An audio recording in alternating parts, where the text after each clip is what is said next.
வணக்கம். இந்த வீடியோ வந்து பெரிய வியூஸ் போவாது அப்படின்னு எனக்கு தெரியும். ஆமா, மத்த வீடியோலாம் அப்படியே போயிடுச்சு மில்லியன்ல. இதுதான் போவாது அப்படின்னு யாரும் கேட்றாதீங்க. எதுக்கு சொல்றேன் அப்படின்னா, அதுக்கு சொல்றேன். சரி, வியூஸ்க்குள்ள நம்போ போய் டிஸ்கஸ் பண்ண வேண்டாம். அது வந்து பெரிய விஷயம் கிடையாது. நம்ம என்ன பேசுறோம் அப்படின்றது தான் முக்கியமானது. இப்போ நம்ம என்ன பேச போறோம் அப்படின்றத நீங்க தம்ப்நெயில்லயே பார்த்திருப்பீங்க. வாட்ஸ்அப்புக்கு மாற்றா Zoho நிறுவனம் அரட்டை அப்படின்ற ஒரு ஆப்ப லான்ச் பண்ணியிருக்காங்க. அது 2021லயே லான்ச் பண்ணிட்டாங்க. ஆனா அது கொஞ்சம் கொஞ்சமாக அப்டேட் பண்ணி இப்பொழுதுதான் முழு வீச்சுல மக்களிடையே அதை கொண்டு போய் சேர்க்க ட்ரை பண்ணிட்டு இருக்காங்க. ஏன்னா அவ்வளோ அப்டேட்ஸ் பண்ணி நல்லா வெறியேற்றி வச்சிருக்காங்க. இன்னமும் அது சின்ன சின்ன கரெக்ஷன் சொல்லப்படுது. பயனாளர்கள் மத்தியில வந்து சின்ன சின்ன கரெக்ஷன் இருக்குங்க அப்படின்னு வந்து சொல்லப்படுது. அதையும் கொஞ்சம் கொஞ்சமாக அப்டேட் பண்ணி இந்த ஆண்டு இறுதிக்குள்ளாக ஒரு சூப்பரான ஒரு ஆப்பாக வாட்ஸ்அப்புக்கு முழுமையான ஒரு மாற்றாக அரட்டையானது மாற வாய்ப்பு இருக்கு அப்படின்னு பலரும் கணிக்கிறாங்க. இந்தியர்கள் மத்தியில இந்த ஆப் வந்து இப்பொழுது பெரிய அளவுல வரவேற்பை பெற்றிருக்கு. பிரதமர் மோடி அவர்கள் அந்த சுதேசி அப்படின்ற ஒரு விஷயத்தை வந்து பேசிக்கிட்டே இருக்காரு இல்லையா? ஸோ அதன் காரணமாகவும் அதுக்கப்புறம் தர்மேந்திர பிரதான் கூட வந்து ஜோஹோ வந்து வந்திருந்தாரு. வந்து இந்த ஆப்லாம் பத்தி அவரோட எக்ஸலத்தெல்லாம் போட்டிருந்தார். நான் கூட வந்து எக்ஸலத்துல அதை ரீட்வீட்லாம் வந்து பண்ணியிருந்தேன். ஸோ அதன் காரணமாக மத்திய அரசுமே வந்து இதை கொண்டு போய் சேர்க்கணும். இந்திய பொருட்கள், இந்திய கண்டுபிடிப்புகள் இதற்கு நம்ம முக்கியத்துவம் கொடுக்கணும் அப்படின்ற ஒரு நோக்கோடு மத்திய அரசுமே இதுல முனைப்போடு செயல்படுற காரணத்தினால இப்பொழுது இந்த அரட்டை அப்படின்ற ஆப் வந்து இந்தியர்கள் மத்தியில பெரிய அளவுல ரீச் ஆயிட்டு இருக்கு. 100 மடங்கு இதனுடைய டவுன்லோட் ஆனது கடந்த நாட்கள்ல அதிகரிச்சிருக்கு. 2021லயே இதை வந்து லான்ச் பண்ணியிருந்தாலும் கடந்த சில தினங்களாக இதனுடைய டவுன்லோட் அப்படின்றது வந்து அதிகமாக இருந்துகிட்டு இருக்கு. பிளே ஸ்டோர்ல, கூகுளோடைய பிளே ஸ்டோர்ல இருந்து அதிகமாக மக்கள் இதை டவுன்லோட் பண்றாங்க. இந்தியர்கள் வந்து டவுன்லோட் பண்ணி வச்சிருக்காங்க. இப்போ என்ன பிரச்சனை அப்படின்னு பாத்தீங்கன்னா, 100 மடங்கான டவுன்லோட் ஆனது அதிகரிச்சிருக்கு. நிறைய மக்கள் டவுன்லோட் பண்ணிக்கிட்டே இருக்காங்க. கிட்டத்தட்ட இப்பொழுது வரை வந்து 11 லட்சம் டவுன்லோட் நடந்திருக்கு அப்படின்லாம் சொல்லப்படுது. அப்புறம் ஐபோன்ல அது வேற கணக்கு. இது நான் சொல்றது வந்து ஆண்ட்ராய்ட்ல. இது எப்பொழுது ஒரு வெற்றியை நோக்கி நகரும் அப்படின்னு பாத்தீங்கன்னா, வெறும் டவுன்லோட் மட்டும் பண்ணி வச்சா கண்டிப்பாக அது வெற்றி அடையாது. இந்த ஆப் பெரிய அளவுல சக்சஸ்ஃபுல்லா மாறாது.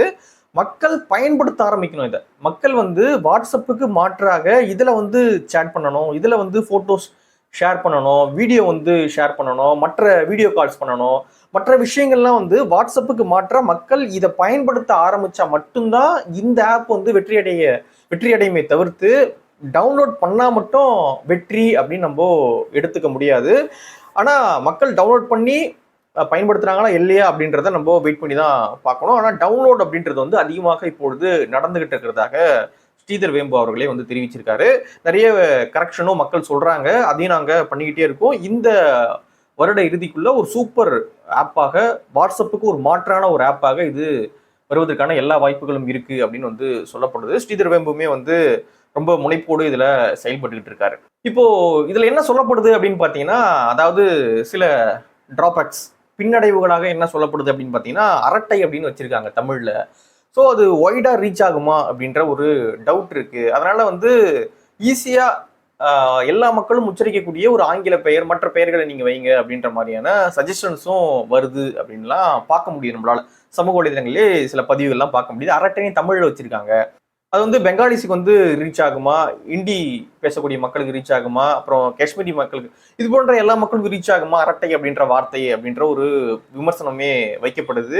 இப்போ என்ன அப்படின்னு பாத்தீங்கன்னா, இந்த முயற்சியை நம்ம முதல்ல பாராட்டணும். ஏன் அப்படின்னா, இந்திய பொருட்களை நம்ம வாங்கணும், இந்திய கண்டுபிடிப்புகளை நம்ம ஊக்குவிக்கணும் அப்படின்னு சொல்றோம். அவ்வளோ முயற்சிகளை வந்து மத்திய அரசு எடுக்கிறாங்க.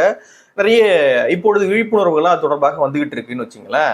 இந்த H1B விசாவெல்லாம் அந்த ரேட் எல்லாம் ஏத்தின பிறகாக இன்னும் வீரியமாக அந்த பரப்புரைகள்லாம் எடுக்கப்படுது. நம்ம ஏன் இன்னொரு நாட்டை நம்பியிருக்கணும், நம்ம ஏன் இன்னொரு நாட்டுக்கு போனோம், இங்க இருந்தே வந்து பிழைக்கலாம், அந்த வழிவகைகள் நம்ம ஏற்படுத்தணும், புதிய புதிய கண்டுபிடிப்புகள் இங்கிருந்து உருவாகணும், இந்த கண்டுபிடிப்புகளை இந்த மக்கள் பயன்படுத்தணும் அப்படின்ற விஷயங்கள்லாம் வந்து இப்பொழுது ரொம்ப அதிகமாக ஒரு பரப்புரையாகவே போயிட்டு இருக்குன்னு வச்சுங்களேன். இந்த சூழல்ல இந்திய மொழி அது அரட்டை தமிழ் அப்படின்றது வந்து ஒரு இந்திய மொழி, இந்தியால ஒரு பழமையான மொழி. அந்த மொழியில ஒரு பேர் வைக்கும் பொழுது மற்ற மாநிலங்களால அதை ஏற்றுக்கொள்ள முடியல அப்படின்னும் பொழுது முதல்ல இந்த சுதேசி அப்படின்றதே வீழ்ந்துரும்.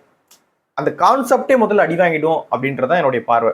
முதல்ல இந்த புரிதலுக்கு ஒரு ஓப்பன் மைண்டுக்கு மக்கள் முதல்ல மாறணும். ஒரு இந்திய மொழி தானே அரட்டை அப்படின்னு வச்சிருக்காங்க, அது இந்திய மொழி தான், அதுவும் இந்தியாவில் ஒரு பழமையான ஒரு மொழியிலிருந்து ஒரு வார்த்தையை வந்து எடுத்து வச்சிருக்காங்க.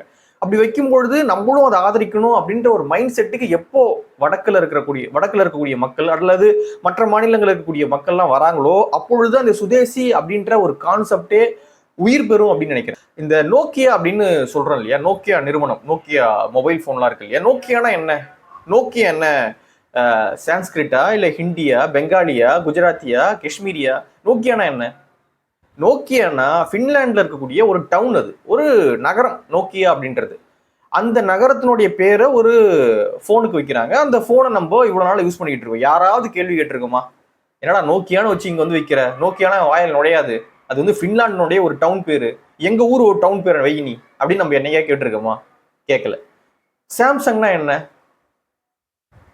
இப்படின்னா எவ்வளவு, ஓலாலாம் என்ன, ஊபர்னா என்ன, எவ்வளவு விஷயங்கள், எவ்வளவோ அந்த நாட்டுக்கு உகந்த பேர். ஹூண்டாய்னா என்ன? அந்தந்த நாட்டுக்கு தகுந்த மாதிரி அவங்கவுங்க பேர் வச்சிருக்காங்க. அந்த பேரை வச்சுதான் நம்ம இவ்வளவு நாள் அதை பயன்படுத்திட்டு இருக்கோம்.